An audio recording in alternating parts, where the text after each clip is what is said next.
Girls, pour yourself something strong, maybe even a double, because the tea I'm about to spill today isn't just piping hot. It's radioactive. This story isn't just about a broken heart or a common affair. Oh no. This is a story about how the foundation of my life, which I meticulously built for 2 decades, stone by stone, turned out to be built on the quicksand of lies and betrayal. This is a story of betrayal on such a scale that Judas, compared to them, would seem like a petty pickpocket who stole 30 pieces of silver from a church collection box. But most importantly, this is the story of how I, Marcus King, instead of drowning in this rotten swamp they called a family, drained it to the very bottom and made those who betrayed me choke on the dust of their own schemes. They thought they were playing chess with me. They overlooked one thing. I am not a piece on the board. I am the board itself, and I set the rules. And in my game, the losers don't just lose pieces, they lose everything. Let me take you not to the beginning and not to the end. I won't bore you with the prelude. I will throw you right into the eye of the storm, into the deafening, ringing silence of my home, which in a matter of hours suddenly ceased to be mine. Picture this, 3 a.m. The entire house, my $20 million architectural masterpiece, is plunged into darkness, broken only by the cold, indifferent light of the full moon, filtering through the floor-to-ceiling panoramic windows. Beyond those windows lies a private lake, calm and black, like spilled oil, like my wife's soul. I am standing barefoot in the middle of the living room that I designed myself.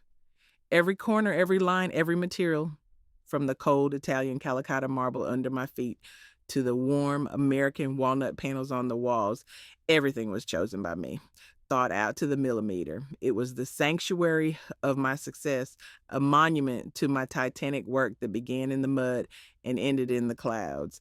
And now it's a crime scene, the place where my faith in people, my love, my life as I knew it, was murdered in cold blood.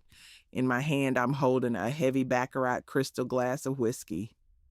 The ice, made from specially purified water, clinks softly against the sides, and in the dead silence, the sound seems as deafening as an alarm bell.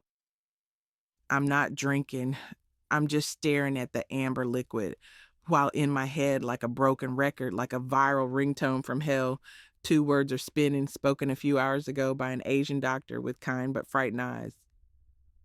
0%. Those words weren't just a sound. They were a surgical scalpel that, without anesthesia, cut open my reality and exposed its rotting, decaying insides to everyone. They were a sledgehammer that shattered the beautiful stained glass window of my world into a million sharp, wounding shards. I felt as if I had been running a marathon for 20 years, coughing up my lungs, only to be told at the very finish line that I had been running in the wrong direction the whole time, and my prize had long been claimed by someone else. My gaze, empty and heavy like that of a man sentenced to death, falls upon the wall, our wall of fame, dozens of photographs in expensive, custom-made frames of silver and rosewood. Here are Jessica and I at our wedding on Lake Como. She, looking like she stepped off the pages of Vogue in a $50,000 Vera Wang dress, gazes at me with adoration. Or so I thought. Now, peering into her smile, I see something predatory, calculating. I see not love, but triumph, the triumph of an actress who landed the leading role of her life, the role of the wife of a rich, successful, and disgustingly naive man. I remember how she cried with happiness when I placed the Graf diamond ring, the size of a quail's egg, on her finger. Now I understand that those were not tears of joy from her love for me, but from the anticipation of a lifetime subscription to a life of ease. Here is Leo taking his first steps on the perfectly manicured lawn of our estate, his tiny fingers clutching mine. His chubby, angelic little face shines with delight. My son, my heir, my pride. immortality. I remember that day down to the smallest detail: the smell of freshly cut grass, the warm California sun on my skin, his ringing bell like laughter as he, staggering, walked a few meters and collapsed into my arms. I tossed him into the air, and his laughter was the most beautiful music in the universe to me, better than any Mozart symphony. And now I look at this photo and desperately, to the point of pain in my eyes, search for a single one of my features in him: the shape of his nose, the set of his eyes, my stubborn chin. And I find nothing. Nothing. It's the face of a stranger, the face I love more than life itself turned out to be someone else's, as if I had downloaded it from the internet. And here it is: the photograph that sends an icy shiver down my spine and ties a tight knot in my stomach. Last year's picnic at our country club.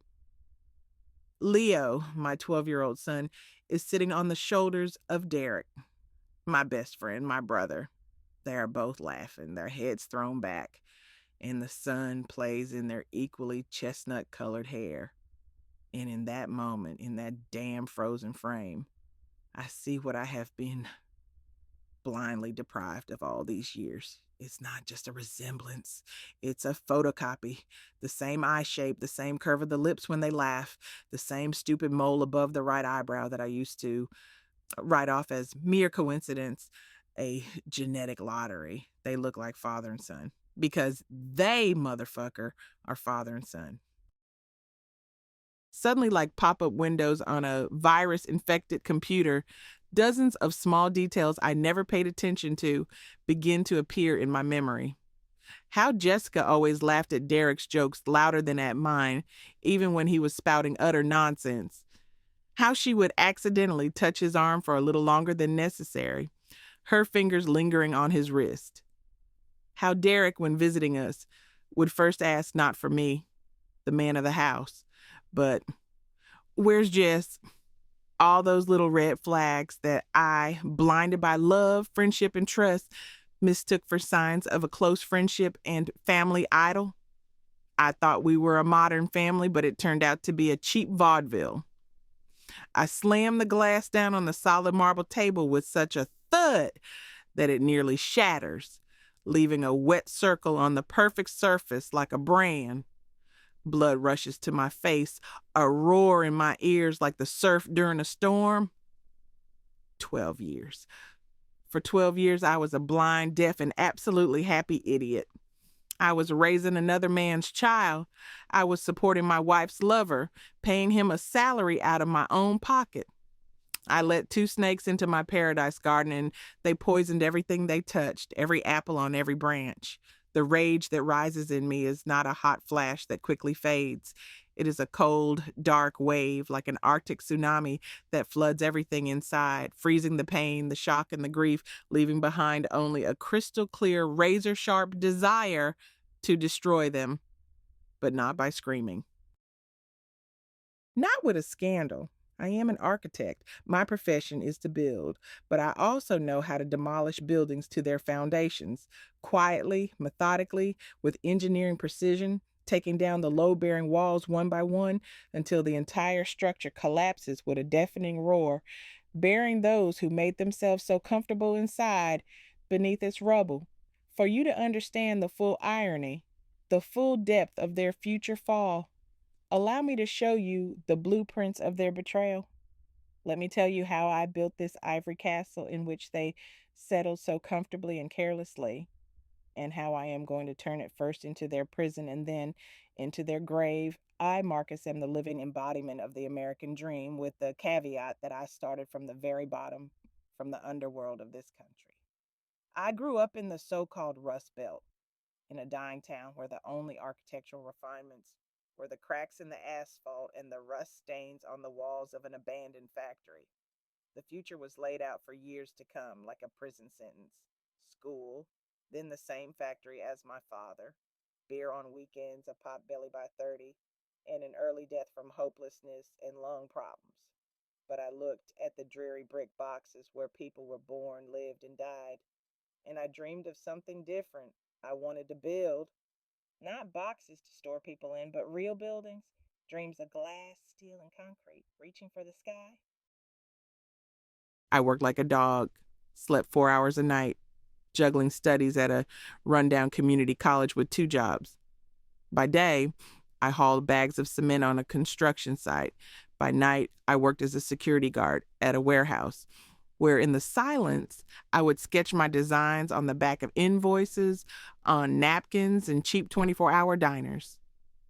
My first big break came when, as an audacious 22-year-old, I mustered the courage to show my design for the renovation of the old warehouse where I worked to a developer for whom I hauled bags. At first, he laughed in my face, calling me a dreamer, but something in my burning eyes and my obsession made him look at the crumpled blueprints.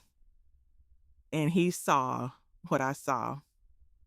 A year later, in place of the dusty, dreary warehouse, stood the trendiest loft complex in the city, and I received my first major commission. By the age of 40, I had built my empire. My architectural firm, King's Design, became synonymous with luxury, innovation, and impeccable style. I was the king of this city, and I had built my castle. I met Jessica at a charity gala where my PR manager had dragged me with the words, "You need to be seen, Marcus." She was like a work of art among dull copies, tall with a chiseled figure hugged by an emerald silk dress, and eyes the color of dark chocolate in which, it seemed to me, one could drown. She worked as an assistant curator in an art gallery, spoke 3 languages, quoted Rimbaud, and laughed in a way that made you want to listen to her forever. I, a man accustomed to the world of concrete numbers and tough negotiations, was utterly smitten. I fell in love like a schoolboy, like a complete idiot. I didn't just court her, I launched a full-scale military campaign to conquer her heart. Private jets to Paris for the weekend to have breakfast at her favorite cafe in Montmartre.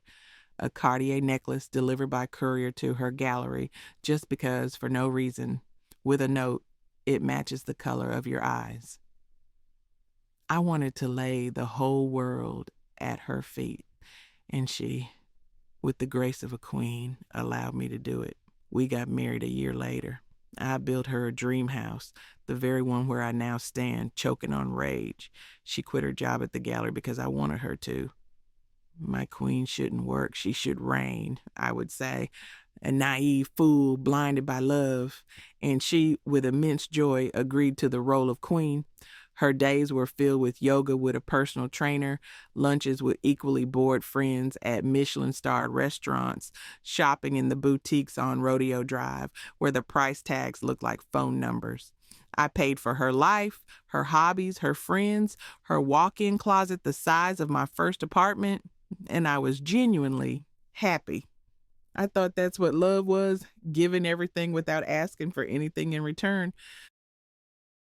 I was her personal ATM, her unlimited American Express Centurion card, and I thought I was her knight in shining armor. When she told me she was pregnant, my universe found its center, its meaning, its axis of rotation.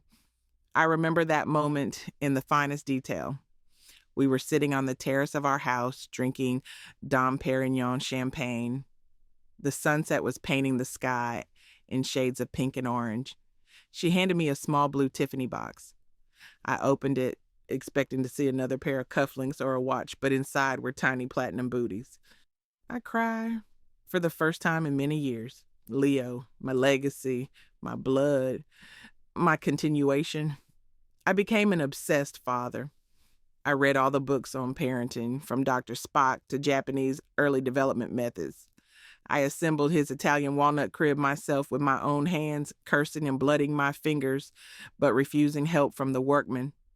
I was there for the birth, held Jessica's hand, cut the umbilical cord, and was the first to hold him. This small, screaming, wrinkled bundle became my main project, more important than any skyscraper. I invested my entire self in him. I taught him to swim in our huge heated pool. We built incredible Lego castles together in his playroom the size of a tennis court. He was smart, athletic, stubborn.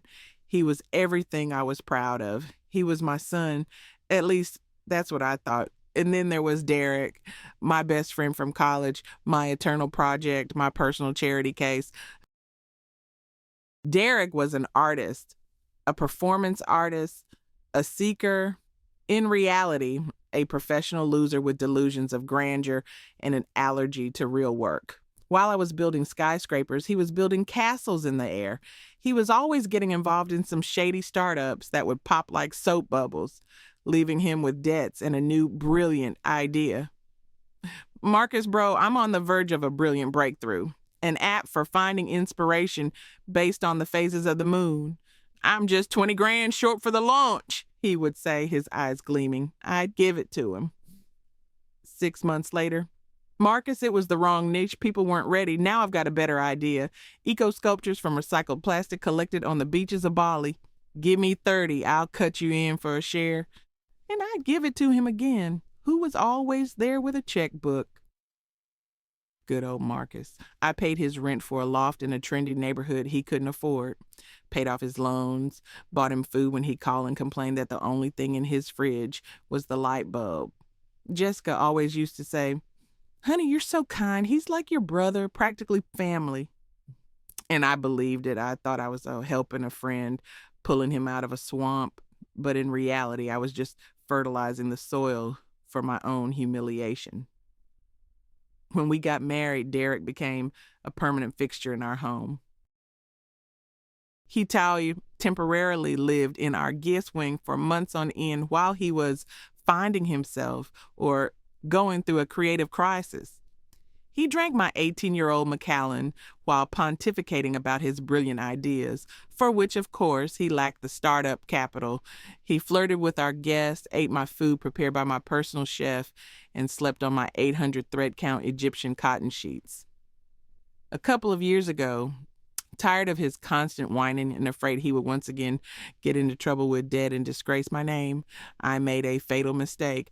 I created a position for him at my company, Director of Creative Development. Sounds impressive, doesn't it?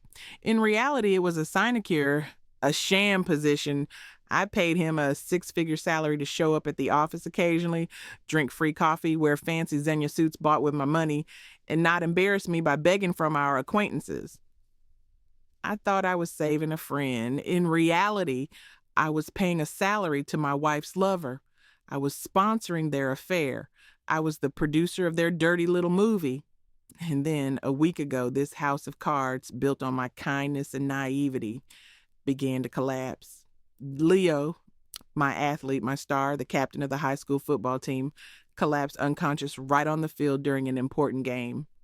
I remember the moment in slow motion, his swift run, the sudden stop, his face contorted in pain, and his body falling onto the emerald, perfectly manicured lawn. The hospital. The frightened faces of the doctors, endless, agonizing tests, the diagnosis like a punch to the gut, progressive kidney failure, a rare genetic disease, an urgent transplant was needed. Without a second's hesitation, I said, "Take mine, I'm his father." I even felt a kind of perverse, primal pride. I would give him life a second time. I would save him. I am a father. And then there was Dr. Cheng's office, his sterile white office, smelling of antiseptic, his shifting eyes, his awkward little coughs. He hemmed and hawed for a long time, shuffling papers on his desk, adjusting his glasses. "Marcus, there is a delicate matter," he began, and I felt a chill run down my spine. I prepared myself to hear something about risk to my health, about a long rehabilitation, about possible complications, but he said something else. We ran a standard genetic tissue compatibility test. It's a mandatory procedure before a transplant. And Marcus, according to the results, the probability of your paternity is 0%. I am very sorry. And so here I am, in my mausoleum of a house, and the cold fury is replaced by an icy, crystal-clear, diamond-like plan. They thought I was just a walking wallet, a good-natured fool blinded by love. Well, the show is over. The demolition begins. Slow, calculated, merciless. First, I go back to the hospital. My footsteps echo in the sterile, white corridor, firm and resolute like a soldier's march into battle. They are sitting on an uncomfortable faux leather sofa by Leo's room, waiting for me. Jessica, with tear-stained but still beautiful eyes, in the Loro Piana cashmere suit I gave her last Christmas, and Derek trying to look concerned and dejected, but in his eyes I see only a fussy animal fear. A silent question is frozen on their faces. They are waiting for me to bring them hope. For me, Marcus the Almighty, Marcus the Fixer, to fix this problem too. I walk up, sit down next to Jessica, and take her hand. Her hand is cold and clammy like a drowned person's. My touch makes her flinch. Bad news, I say quietly, with perfectly feigned grief in my voice. I could win an Oscar for this role. I'm not a match. We're genetically incompatible. I see it flash in her eyes for a split second. Relief. Pure, undisguised relief. She quickly hides it behind a new wave of fake tears pressing against my shoulder. Oh, Marcus, my God, what are we going to do? What will happen to our boy? Our boy. The audacity. The absolute, boundless audacity. Derek puts a hand on my shoulder. The familiar, comforting gesture he was so fond of. Hang in there, brother. We'll find a way. We'll find a donor. I'll call everyone, use all my connections, sell my soul to the devil if I have to. Brother. The word burns me like a red-hot iron brand. I slowly turn my head and look him straight in the eyes. My gaze is heavy like a tombstone. Yes, Derek, we will find one. And I think I know where to start. The doctor said the best donor is a close blood relative, a parent. I take a long, agonizing pause, letting the words hang in the cold hospital air, thick with the smell of medicine and fear. Leo has only one parent who can help him, his mother. But the doctor explained that a female kidney is not the best option for a teenage boy. A man is needed, a father. I see Derek's face change. The color drains from his perpetually tanned cheeks. He's starting to understand something. His brain, accustomed to idleness, is frantically trying to process the information. Jessica grips my arm in a death hold, her perfect salon manicured nails digging into my skin. Marcus, what are you talking about? She whispers, her voice trembling and breaking. I continue without taking my eyes off Derek. My voice becomes as hard as the steel of my skyscrapers. That's why you, as his biological father, must be the donor. Silence. Absolute, vacuum-like silence. A gurney rolls down the corridor, the squeak of its wheels seeming deafening. Jessica freezes, her face turning as white as the hospital sheets. Derek recoils as if I had punched him in the solar plexus. What nonsense are you talking? You're in shock, Marcus. You're not thinking straight. He stammers, his gaze darting around searching for an exit like a rat in a maze. No nonsense. My voice turned icy, freezing the air around us. DNA test, 0% match with me. All receipts in hand, as they say. So enough with this circus. You slept with my wife. You let me raise your son for 12 years while you burned through my life and my money. So now be so kind as to fulfill your fatherly duty. For real. You will get on that operating table and give him your kidney. This isn't a request. It's the only way you can pay for 12 years of lies. And this is your moment, hero. They stare at me, crushed, cornered. Jessica begins to mumble something about a mistake at the lab, about it was just one time I was drunk, about I was so afraid of losing you, you wouldn't have forgiven me. A cheap soap opera, the script written on a napkin, but I'm not listening to her. I'm looking at Derek, who stands with his head bowed, pathetic and broken.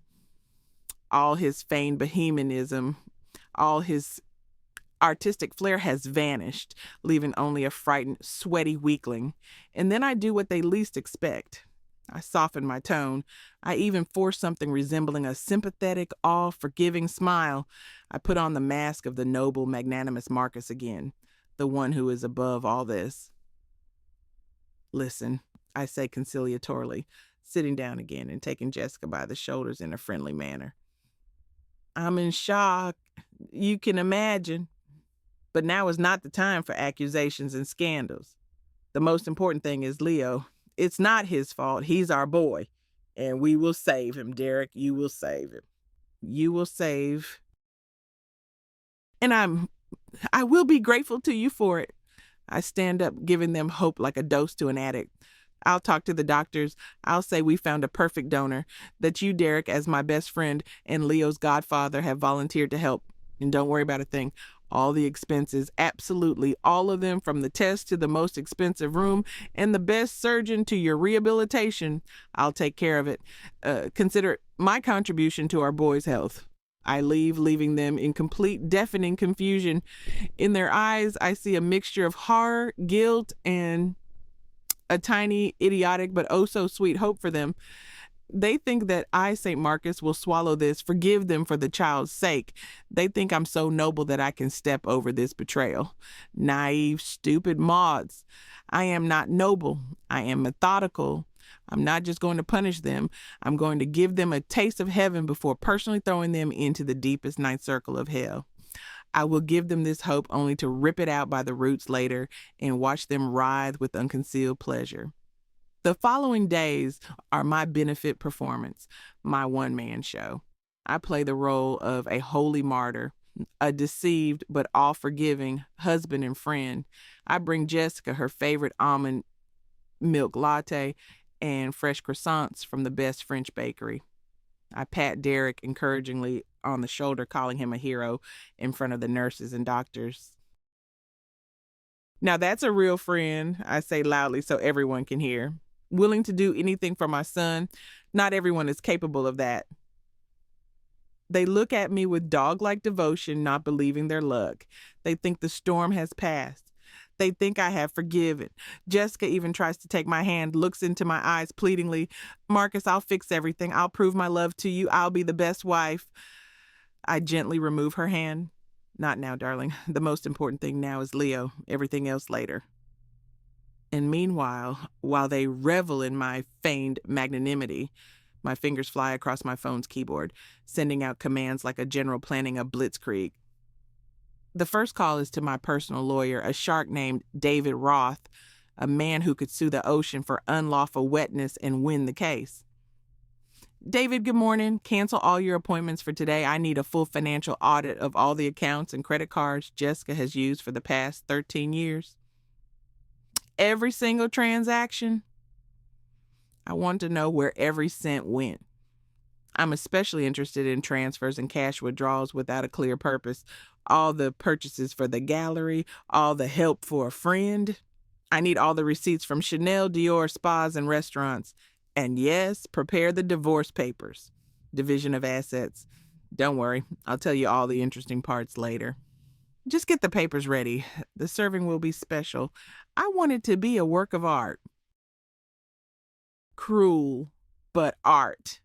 The second call is to the best realtor in the city, a ruthless operator named Michael Chin. Michael, this is Marcus King, the house on Lakeshore Drive. Sell it urgently. I don't care about the maximum price. I care about speed. Find a buyer who's ready to close the deal in cash next week. I'm giving you an exclusive and a triple commission. I need new owners in that house by the end of the week.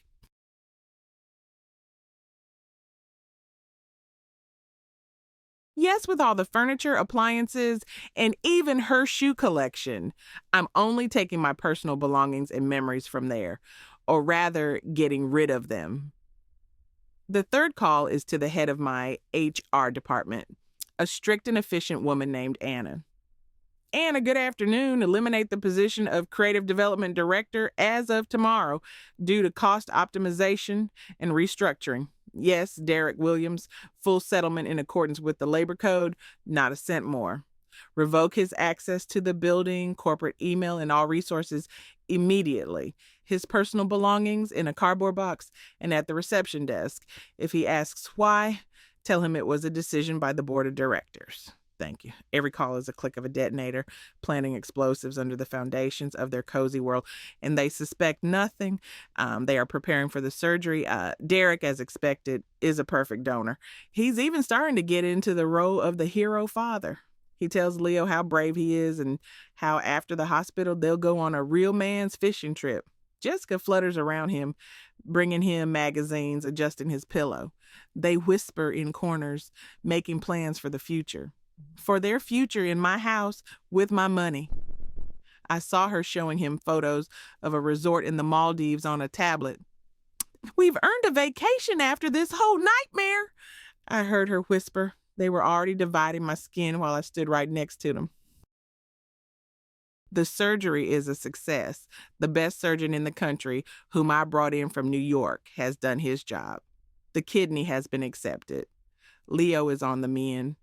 An atmosphere of euphoria reigns in the hospital. Jessica and Derek are hugging, laughing. They have won. They have saved their son and, as it seems to them, saved their cozy little world. Derek is lying in the next room, playing the sufferer, while Jessica divides her time between him and her son, bringing them both orange juice. I wait a few days. I let them enjoy their triumph. I let them feel safe.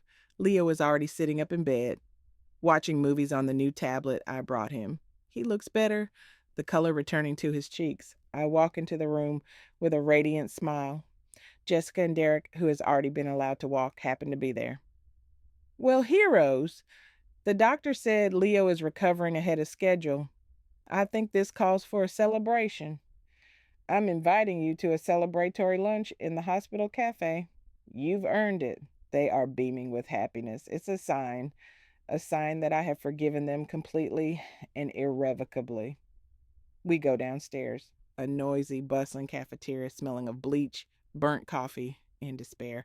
I seat them at the best table by the window. I order them whatever they want. Jessica gets some trendy salad with quinoa and avocado. Derek a double cheeseburger with fries. They chatter about their plans for the summer, about the trip to Disneyland I promised Leo. "Maybe we should take Derek with us too," chirps Jessica, touching my arm. "He's part of the family now more than ever." I let them enjoy the moment. I watch as Jessica gently wipes sauce from the corner of Derek's lips with a napkin. What a touching idyll. And when their happiness reaches its peak, when they are relaxed and serene, I decide it's time to lower the curtain. "Derek," I begin calmly, taking a sip of water, "I'm so glad everything went well. You truly saved Leo's life. And I thought you'll need a lot of time now to be by his side to help Jessica. Work would only be a distraction." He smiles gratefully, chewing on a fry. "Thanks, Marcus. I think so too. I appreciate your understanding. Maybe I'll take a couple of months off until Leo is fully recovered." "That's exactly why I fired you," I continue in the same, even, friendly tone. "Your position was eliminated as of yesterday as part of staff reductions. You can take your time, pick up your things from the office whenever it's convenient. The box is at reception." The smile freezes on his face, then slowly slides down, like the melted cheese in his burger. He stops chewing. "What? What do you mean fired? Is this some kind of joke? It's not funny, Marcus." "Marcus, what are you saying?" Jessica chimes in, her voice trembling with indignation. "We had an agreement. You promised everything would go back to how it was." "A joke?" I smirk, and there's not a drop of amusement in this smirk, only cold steel.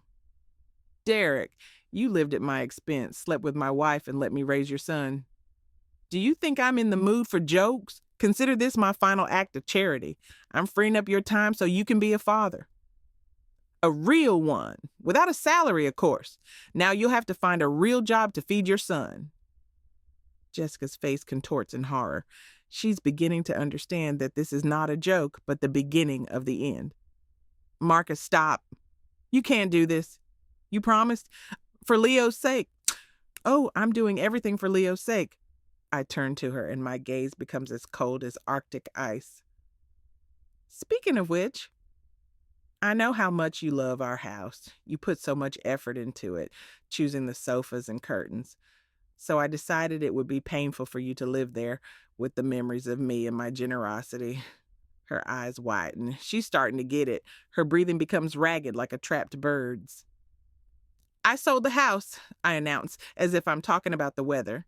Yesterday, the deal is closed. The new owners, by the way, are my competitor's family. They move in on Saturday.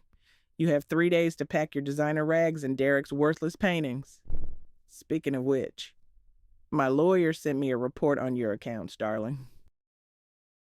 It turns out you've transferred almost $200,000 to Derek's account over the last 5 years for his art projects with my money. That's called fraud on a particularly large scale. But I'm not going to sue. I'm just taking back what's mine. So I hope you've made some savings. You'll need them to rent an apartment somewhere on the outskirts near the factory. She stares at me, her mouth open. Not a sound. People at the neighboring tables fall silent, turning into an audience for our small but very dramatic theater. And then, as if on cue, like a deus ex machina in a Greek tragedy, my lawyer David enters the cafe. Elegant in an expensive Tom Ford suit with a crocodile leather folder in his hands, he walks straight to our table, his face as inscrutable as a poker player's. Here's dessert, I say. Jessica, my love, this is for you. David places a thick packet of documents on the table in front of her. Mrs. King, he says coldly and clearly, like a judge reading a verdict, you are hereby notified of the initiation of divorce proceedings at the request of your spouse, Mr. Marcus King. In light of newly discovered circumstances, namely your proven marital infidelity, Mr. King will be seeking the termination of the prenuptial agreement and full compensation for the financial losses incurred as a result of your deceit. The cafeteria becomes so quiet you can hear the hum of the beverage cooler. Jessica looks at the papers, then at me. In her eyes is a mixture of disbelief, horror, and complete, absolute collapse. Her world, built on lies and my money, is crumbling live in front of a dozen strangers. I slowly stand up. I adjust the lapels of my $5,000 jacket, and I look at them one last time. At the woman I once worshipped and at the man I considered a brother. Now they are just two losers who made one fatal mistake. They thought I was a pushover. Oh yes, I almost forgot, I add, leaning toward them and lowering my voice to a conspiratorial whisper so only they can hear. I did promise to cover all the medical expenses, and I kept my word. The surgery itself, I paid the $500,000 bill. But as you understand, that's just the beginning. The subsequent rehabilitation, the expensive immunosuppressants Leo will have to take for the rest of his life, the regular checkups for many years to come. These are quite substantial bills, tens of thousands of dollars a year. But I'm sure Leo's biological father, the hero who gave him a kidney, will gladly take on this financial responsibility. After all, it's his son. Good luck to you. You're going to need it. I turn around and walk toward the exit without looking back. Behind me, I hear a sound like the choke howl of an animal caught in a trap. It's Jessica crying. But it no longer moves me. I walk out of the stuffy, lie-filled hospital into the street flooded with bright, cleansing sunlight. And with every step, I feel the invisible but unbearably heavy burden of a 12-year lie fall from my shoulders. I am free. I don't feel joy. I feel emptiness. But it's a clean, healthy emptiness that can be filled with something real. What happened next, you ask? Karma Girls is not just a word from Eastern philosophy. It's an accountant who always sends the bill, and with interest.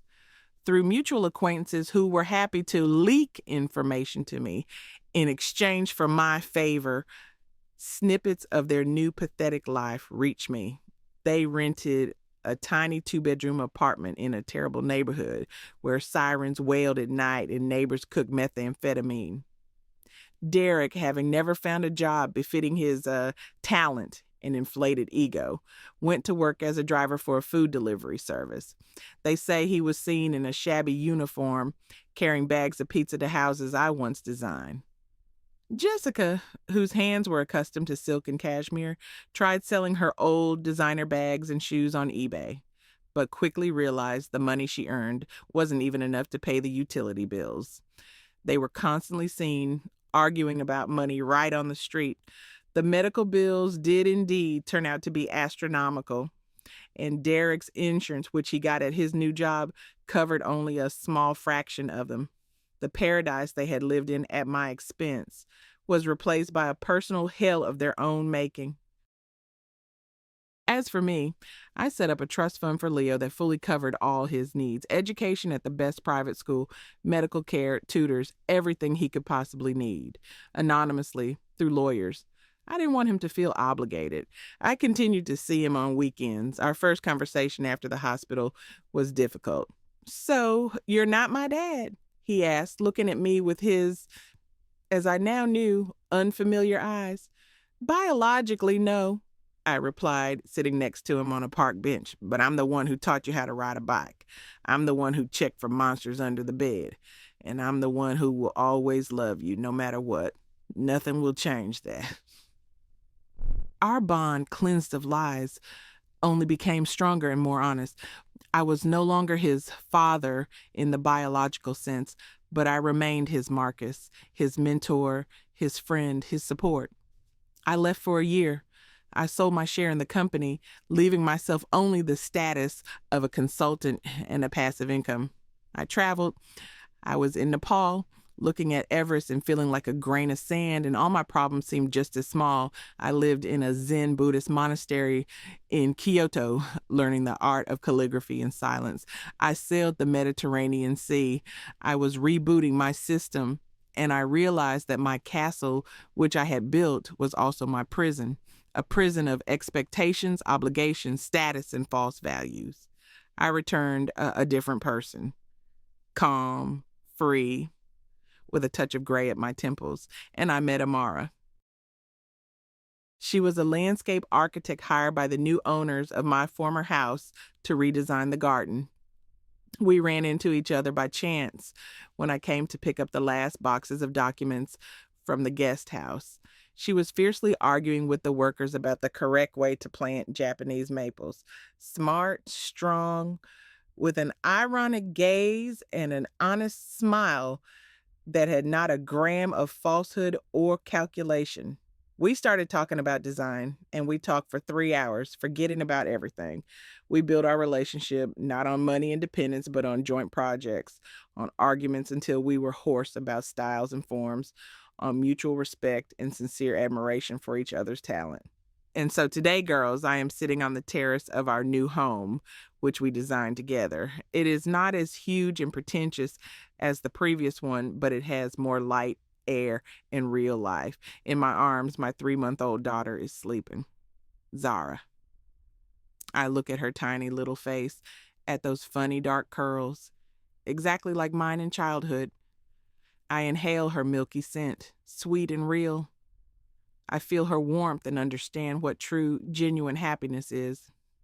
They didn't destroy me. They only demolished the old, rotten facade-like building of my life so that I could build something much more solid and real in its place.